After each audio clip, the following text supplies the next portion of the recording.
Court is calling 2023 CR 9777, State of Texas versus Joshua Luke Garza. Can I have parties announced for the record for the state? Zach Dunn for the state. Defense? David Andre Woodard from Mr. Garza. And are you Mr. Garza? Yes, ma'am. You're going to need to keep your voice up so the court reporter can hear. Did you review the document entitled Motion to Enter Adjudication of Guilt and Revoke Community Supervision with your attorney? Did you understand it? Yes, Your Honor. Are you the same Joshua Luke Garza who was placed on deferred adjudication in 2023 CR 9777 for the offense of assault bodily injury, married on December 19, 2023 for a period of 2 years? Is that you? Yes, Your Honor. State? On or about the 14th day of May, 2024, in Bexar County, Texas, the defendant, Joshua Luke Garza, did then and there illegally use a controlled substance, namely marijuana, in violation of condition number 2. How do you plead to that? True or not true? True. And Your Honor, the state will waive and abandon the others. Any objection? No objections, Judge. Did you understand by pleading true to violation of condition number 2, court could find it true, grant the motion, find you guilty, and sentence you up to 1 year in the Bexar County Jail and up to a $4,000 fine? Did you understand? Yes, Your Honor. Knowing that, do you still wish to plead true to violation of condition number 2? Yes. Court will find violation of condition number 2 true. Is there a proposed agreement? Yes, Your Honor, there is a proposed agreement in line with probation's recommendation for extension of 1 year, revising the TAP for intensive outpatient, biweekly drug testing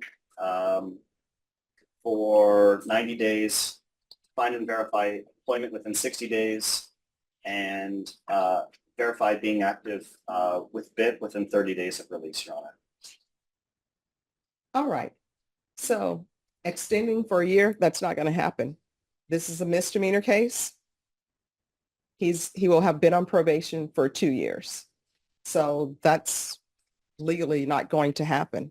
So then the question becomes, what are we doing between now and December 2024? Judge, it seems like he should have enough time to complete the BIP course and also get back on track with whatever other conditions that he has, short of the court having to extend the case. All right. Any objection to the court reviewing the court summary? No, Your Honor. All right. I have a few questions for you. You want to raise your right hand? Do you solemnly swear or affirm the testimony you give will be the truth and nothing but the truth, so help you God? Yes, Your Honor. You can lower your hand. I'm only proceeding on the violation of condition number 2 because that is the condition that the state is going on. And the states you're waiving other violations? Yes, Your Honor. All right. And do you have any objections to those waivers? No, Your Honor. All right. According to the court summary, it says that you last reported on May. Why are you last reporting in May? Because we have now, you didn't report in May, didn't report June, July, and we are here and you're in custody. So why did you stop reporting? What had happened was I told you that I had a car and I had a job lined up, but it turns out I didn't. It was just so hard to find a job, I guess, because of my record. How does that translate to not reporting? I had to take the bus and I got lost. I've never taken the bus before ever. You know what? Everybody's bus ride, sometimes that's the first bus ride. You know, I came from a different state. I did not know San Antonio at all and never really had to take a bus. Like I took the bus in college and that bus was free and you take it and you're just traveling around the college campus. So you really can't get lost because they're just taking you around the college campus. So the first time I had to take a bus in San Antonio, my mom said, baby, just get on the bus and tell the bus driver where you need to go, right? And they'll tell you if you're on the right bus or not. My first bus trip in San Antonio, I get on the bus. I knew where I was going because, believe it or not, and I know you probably know, they have little pamphlets with bus routes. And it tells you where all the buses go. I got on the bus, sat down. And you know what the bus driver said to me? Excuse me, miss, you haven't paid. And, you know, I said, oh, you have to pay for buses here? Because where I came from, you didn't have to pay for the bus ride. So I paid him and I was sure. I said, is this bus, will this get me to this destination? And he's like, yes, it will. So this whole thing about you got lost. What's your next excuse? Because that one I'm not buying, because all you had to do was ask the bus driver, I am trying to get downtown. Is this the right bus to be on? I need to be on Babcock. Is this the right bus to get on? I'm going to Fredericksburg. Is this the right bus to be on? And I will tell you, as a person, when you come from an entire different state and you have to do transfers, that's complicated. I had to do transfers on my first bus ride to come downtown for work. So how old are you? 26. You're 26. That whole excuse about you didn't know where you were going, you're telling me you didn't know where you were going for 3 to 4 months and how to get there. I usually just get dropped off by my sister with her car, but she was busy that day. All right. So we're back to why can't you take the VIA bus and ask the VIA bus driver, I need to go to probation. This is the address. Am I on the right bus? How do I get there? I don't know what to say. All right. Are there other issues going on with your client? I don't believe so, Judge. I just think we need to get him back on track so he can finish his probation. How far did you go in school? High school diploma. All right. So I don't understand why he can't take, I don't know why he can't get on a bus. I just got lost, and then it took me to this one stop. I was following off of Google Maps, told me to stop right there, and I waited there, and the buses just kept flying by, and I didn't realize it until it was. Well, let me ask you this. How did you get back home? I walked home. All right. So when you walked back home, did you pick up the phone and call probation and say, I got lost?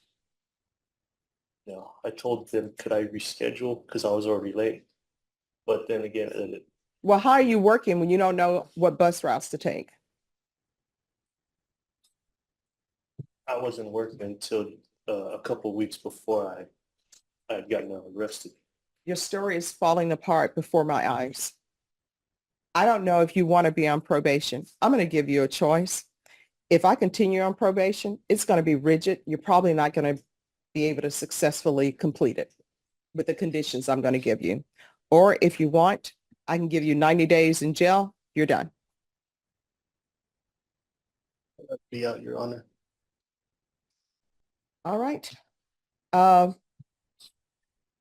State, because you only went on violation of condition number 2, the testing positive for marijuana, the court is finding that true. You sure could find your marijuana.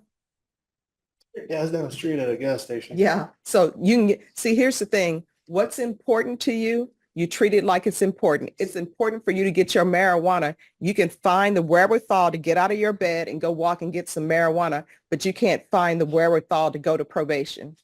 And I'm telling you right now, and probation, I'm sorry, you're going to be reporting to probation daily, every day, Monday, Tuesday, Wednesday, Thursday, Friday. From here on out till your probation is done, you're reporting daily.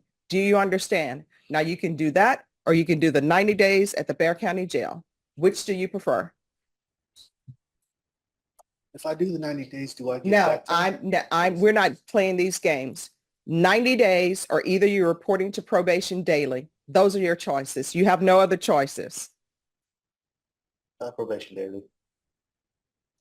All right. I'll deny the motion. He's going to report daily, Monday through Friday, to probation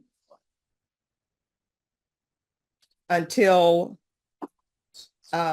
his term expires.